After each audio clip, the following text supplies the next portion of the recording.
I'm back. And I actually haven't even looked at the last video that I posted here on YouTube. I think it was week 14 of uh, building a business or building out a business. And I'm getting back on here because I'm still working. So I believe this is week 26. And unfortunately, I feel like this YouTube channel is becoming a documentation of business failures, business delays. This is really, really a lot of hard work. I knew that before. I've always known that. But theory and practice are two different things. So, that being said, I'm pretty sure the last time I gave you an update, I was really excited about partnership and using a certain software. And I had to go through this whole, okay, this is story time. This is a story time. I had to go through this full training for the software that I wanted to use. And one of the reasons why I wanted to use it is because I believed it would save me time in not having to kind of almost like a full solution for many components of managing clients as they came in. Really excited about it. And then when I started going through the training and I realized this is behind the veil. uh, how do I describe it? It was the most unuser friendly software. It was basically like every time I wanted to, create something or put a system or action in place, I had to highlight 10 other check boxes. It was almost like if I wanted to walk in a room and turn the light on, I would have to, you know, fix the chair, stop the fan, open the blinds, and then the light will come on. That is how complicated the software was. And I realized if I continue building my business with this, long term, I'm going to have to actually pay someone just to manage this component of it. And I realized this is not going to work, especially for the cost. And because I wasn't paying for, a higher amount, like there's no way I can scale this up and not take a hit financially for it long term. And also it just aesthetically not pleasing. Oh, goodness gracious. So I learned a lesson. Learned a hard lesson, and but it did give me the failure and the learning lesson. I would say the lesson that I needed to see what I need to go back on my website and update. So I was able to kind of emulate some of the things that the software features that I liked onto my website. That was helpful. It kind of made me reassess how to offer the services that I'm offering. So that it was helpful in that sense, but also it gave me more confidence in the sense of, man, my website looks nice because this is horrible. And so I was like, it's not what I'm doing is not as bad as I thought. And not in the sense of I thought my website was horrible or bad, but I felt like I wanted more professional assistance to really bring it out. So it's like, okay, Amanda, and this is where I'm switching subjects and talking about being understanding when you're not a subject matter expert and counting the costs for investing in solutions. Okay. So I'm talking about the understanding that when you're not a subject matter expert and considering and understanding or assessing the costs for getting a subject matter expert to solve your problem or to partner with you to solve the problem. So my biggest challenge right now is not because my service doesn't make sense, because, I do my service during the day. My full-time job is project management. I help organizations. I currently am working with an organization, will continue to. So the work is work that I do. And there's different components that need to be tailored to organizations or businesses. And so this is something that's been around for forever and will continue to be around, different industries in different way. Of course, project management and construction is different than project management for a smaller organization, which is what I focus on: small businesses, small organizations.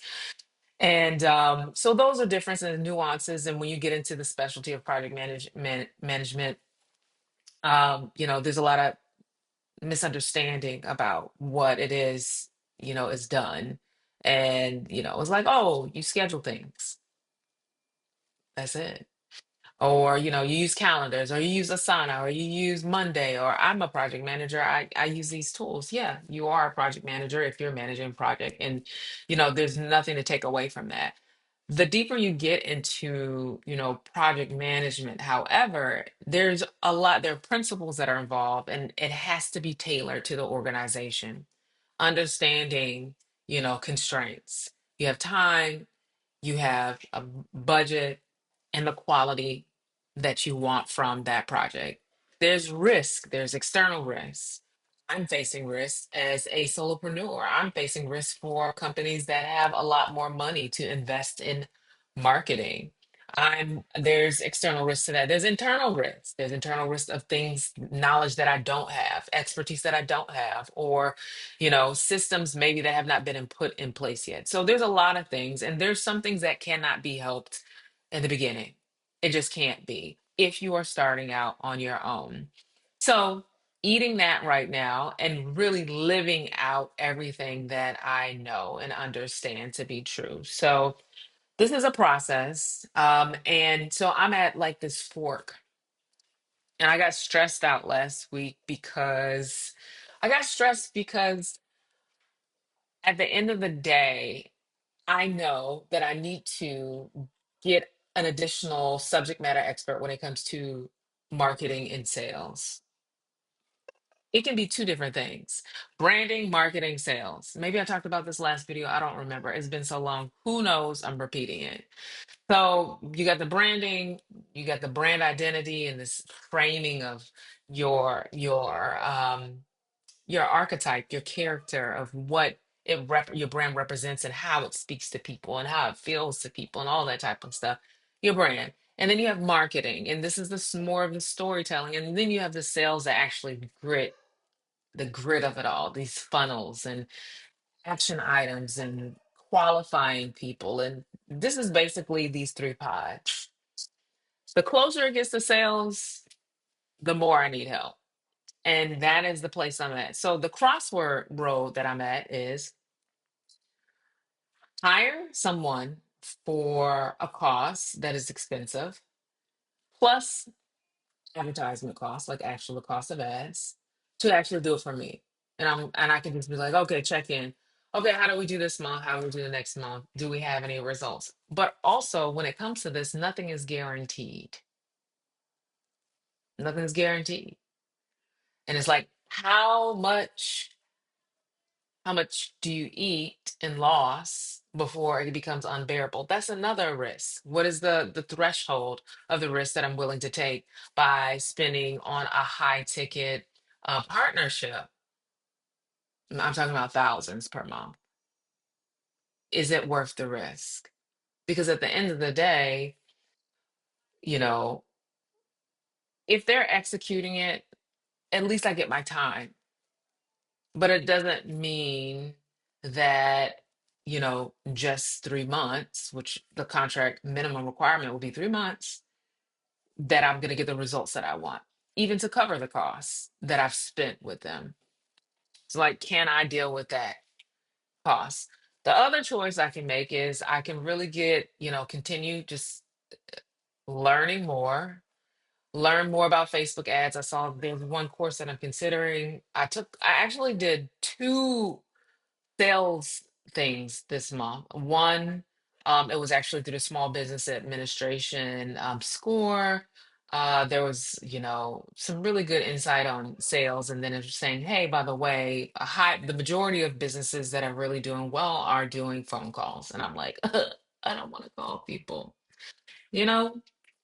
Oh my goodness. Side note, I am a extro introvert.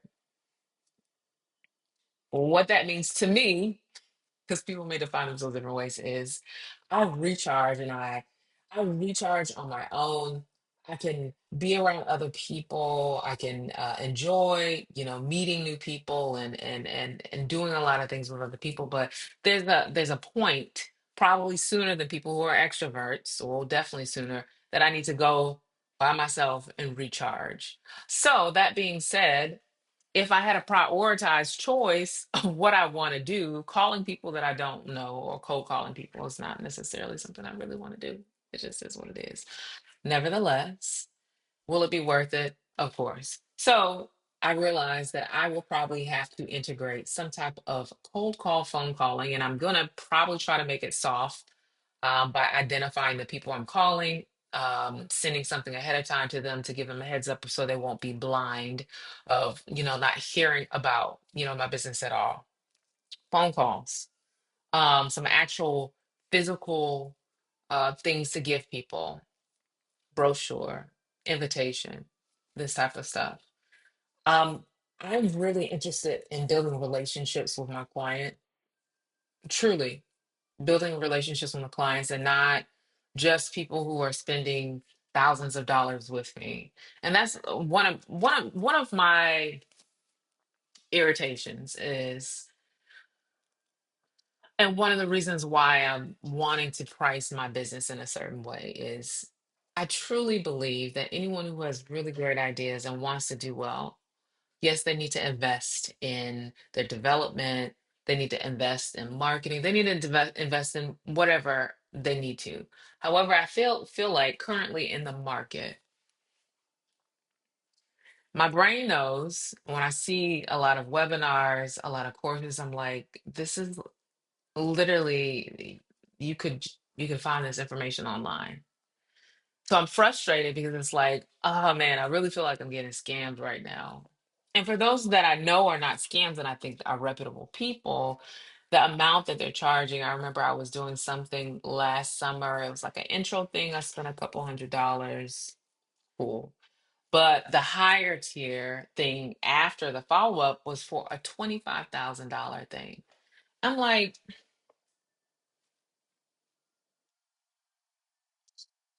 $25,000?